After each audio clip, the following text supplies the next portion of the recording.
नमस्कार दोस्तों, स्वागत है आपका मेरे इस चैनल में श्लोक ज्ञान गीता, जहां हम श्रीमद् भगवत गीता को समझते हैं, पढ़ते हैं और संस्कृत में श्लोकों का उच्चारण भी करते हैं। तो आइए शुरू करते हैं 11वां अध्याय, जिसका नाम है विश्व रूप दर्शन योग, यानी कि भगवान के विश्व रूप के दर्शन का योग। पिछले अध्याय में श्री कृष्ण ने अर्जुन की भक्ति को बढ़ाने के लिए, उसे और भी गहरा करने के लिए उसे अपनी दिव्य विभूतियों के बारे में बताया था। और अध्याय के अंत में उन्होंने ये भी स्पष्ट किया था कि जो भी उन्होंने अर्जुन को बताया, जो सारी शक्तियां थी, जो भी उनका तेज है, सौंदर्य है, ऐश्वर्य है, वो सब तो उनके असल तेज का सिर्फ एक भाग है, एक अंश है। असलियत में तो उनकी कोई सीमा ही नहीं, अंत ही नहीं। इस अध्याय में कृष्ण को अर्जुन ये एक प्रार्थना कर रहे हैं कि कृष्ण उसे अपने दिव्य विश्व रूप का दर्शन दे, जो सारे ब्रह्मांडों में व्यापक है, फैला हुआ है और वो अनंत है। कृष्ण अर्जुन पर कृपा करके उसे अपनी दिव्य दृष्टि प्रदान करते हैं और उसे अपने अनंत ब्रह्मांडीय रूप का दर्शन देते हैं, जिसे देखकर अर्जुन ये ऑब्जर्व करता है कि सारी सृष्टियां उस स्वरूप के शरीर में ही समाई हुई है। दोस्तों, यहाँ अर्जुन को दिव्य दृष्टि इसलिए मिली क्योंकि मनुष्यों की दृष्टि से कृष्ण के उस रूप का दर्शन करना इम्पॉसिबल है। इसीलिए कृष्ण ने उसे स्पेशल आंखें दी, स्पेशल दृष्टि दी, जिसकी वजह से वो उनका ये दिव्य जो विश्व रूप है वो देख सके।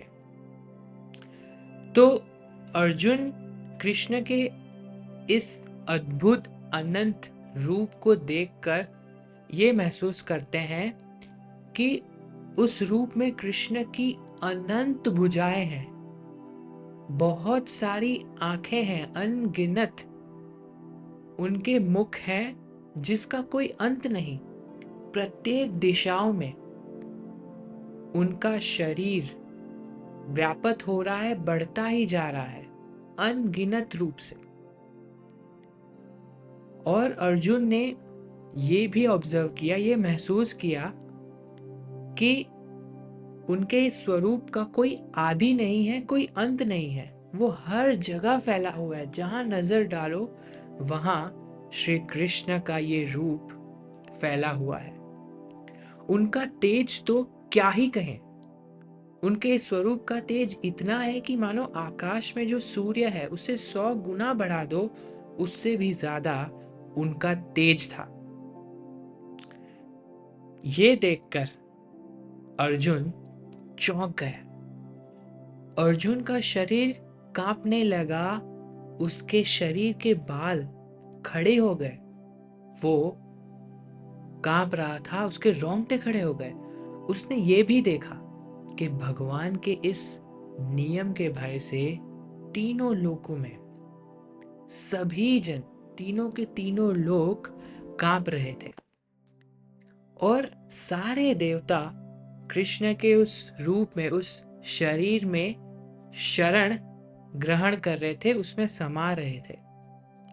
और बाकी सारे सिद्ध महाजन, सिद्ध महात्मा, ऋषि मुनि पवित्र मंत्रों का उच्चारण कर रहे थे, प्रार्थना कर रहे थे, श्लोक गा रहे थे, स्तोत्रों का उच्चारण करके श्री कृष्ण की भक्ति कर रहे थे।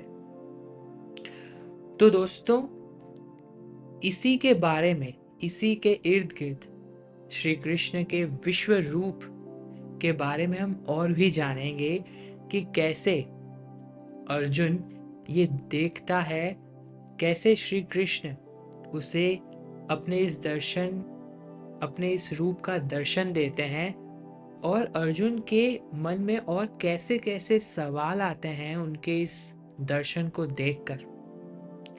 तो बने रहिए मेरे साथ इस 11वें अध्याय के सफर में, जिसका नाम है विश्व रूप दर्शन योग। जय श्री कृष्ण।